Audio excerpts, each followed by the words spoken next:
Hello, welcome, it's Cassie. Today I'm going to show you how to make some fake peanut butter and jelly sandwiches, and I do have a tutorial where I showed how to make fake jelly and toast. So I'm going to show you a different way to make the bread today that may look a little bit more realistic. So I'm going to use this product here by Smooth On called Flex Foam 3, and I'll have a link to this in the description for you. It comes in two parts. So there's a part A and a part B. So part A you need one part of, and then part B you need two parts. So part B will be double whatever you put in of part A. You can measure it with like little disposable measuring cups, or you can use a food scale or a postage scale. So I'm going to go ahead and measure mine out.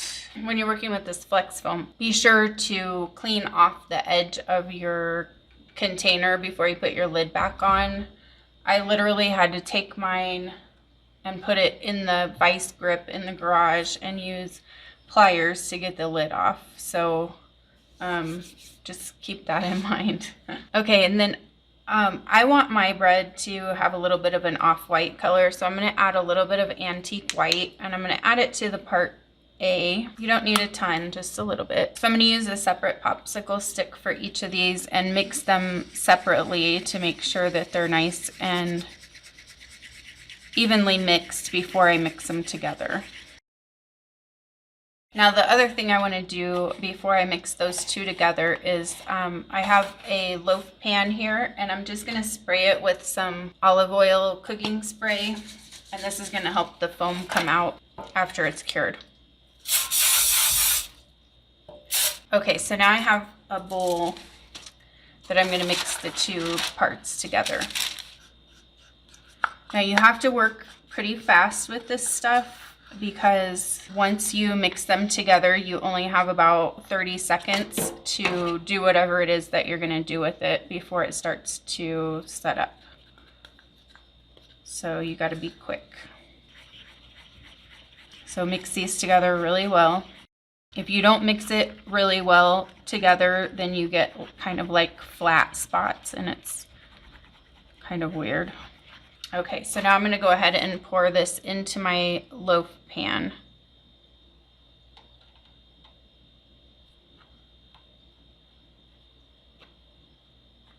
And you're not going to want to put too much, just kind of like a thin layer in the bottom of whatever size loaf pan you're using.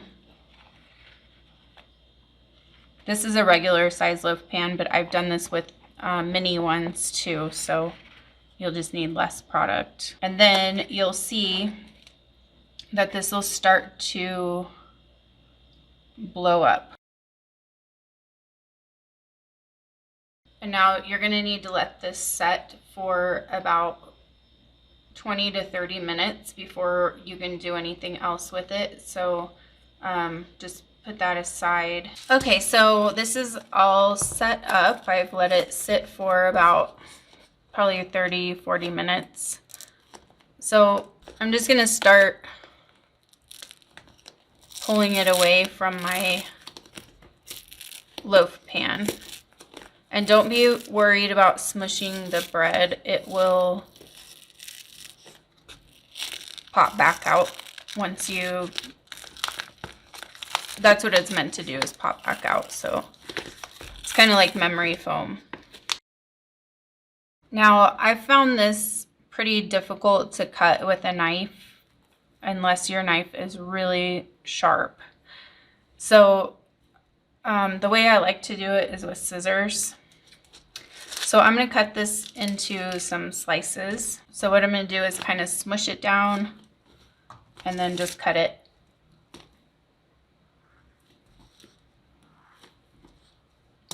And if your loaf pan has lines like this on the side, you can use those as your guides for cutting the slices.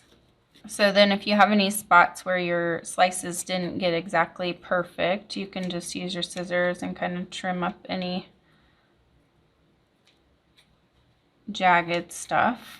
But see, here's what I like about it. Like, it has all the little holes, kind of like that spongy look to it already, so you don't have to go in and make all that texture. So now we'll just want to paint around the crust. So for that color, I'm going to use Territorial Beige. And this will be equal parts of each color that I'm using here. And then yellow. And if you want, you can make your crust a little bit darker color than what I'm using here. You could use, instead of Territorial Beige, you could use like melted chocolate or something like that if you want like a darker crust. And then the last color will be Harvest Orange.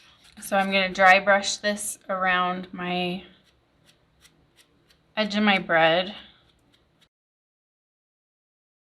And then I want it to show a tiny bit around the very edge there too. So I'll just take a smaller brush and kind of go along that edge. And I would do that on both sides, whether it's facing inside the sandwich or outside the sandwich, just to make sure that it looks realistic if any of that shows.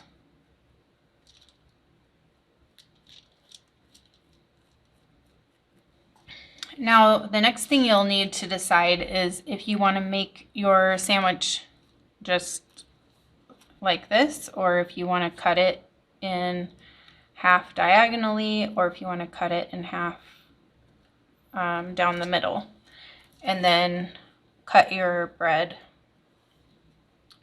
however you want to cut it. So I think I'm going to do mine diagonal. So just cut the same way we did when we were doing the slices. Just be sure to hold everything steady.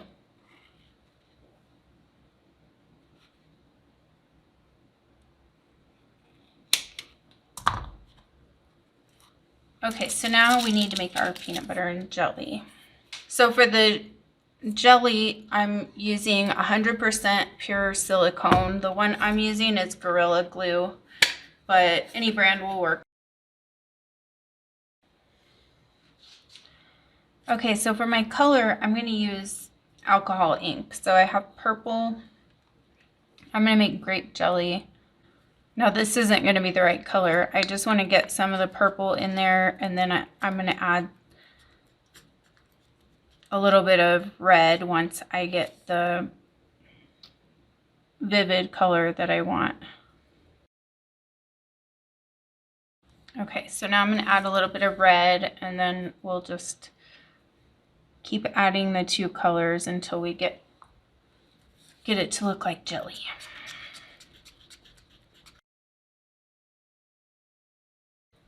I'm also going to add 1 drop of black just to kind of darken it up a little bit because it's looking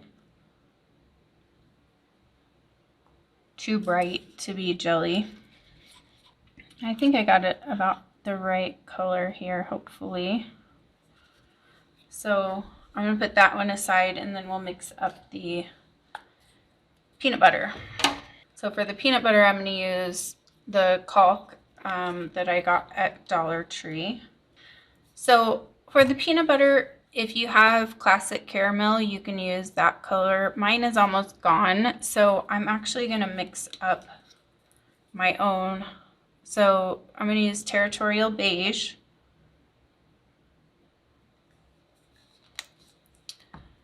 And a little bit of Harvest Orange.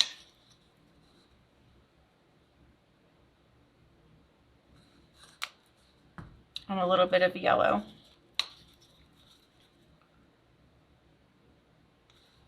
And then just mix that up really well.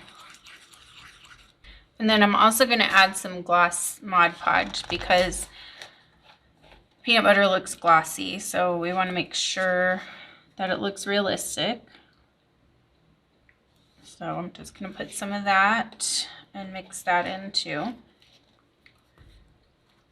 Okay, so now we need to put this on our bread.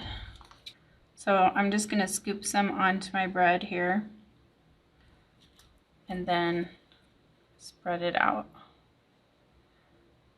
And so if you want, you can make it so that it's really nice and flat, like as if you just cut this. Or you can make it so it kind of drips down on the middle part or on the outside. Just decide how you want it to look. And then put it on as thick as you want your peanut butter to be.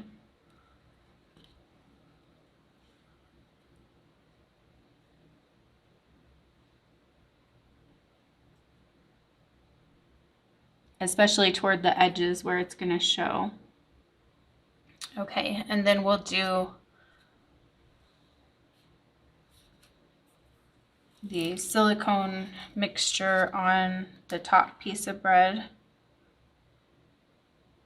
Then this way we don't have to try to like smear it over the top of the peanut butter.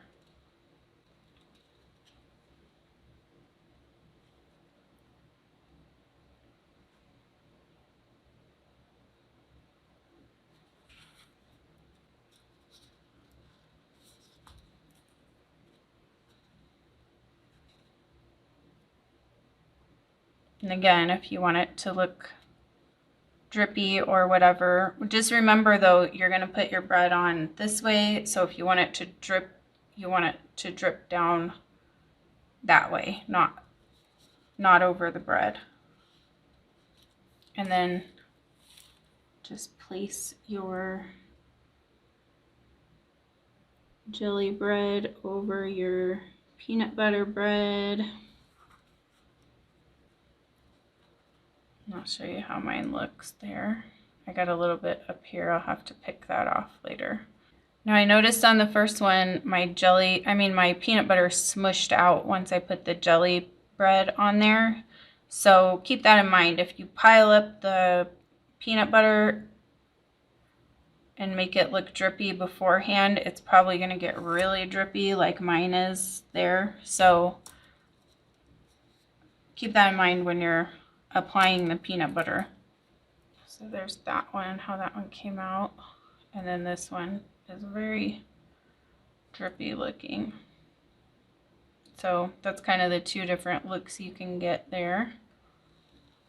If you guys love fake baking, you should check out my VIP membership. We would do 4 tutorials in there every month, and I go in depth, like showing different ways to make the same thing, or we do multiple items that go together. So if that sounds like something that you would enjoy, be sure to check out the link in the description or on the end screen, and it'll take you right there where you can learn more about it. Thank you so much. I appreciate you, and have an awesome day.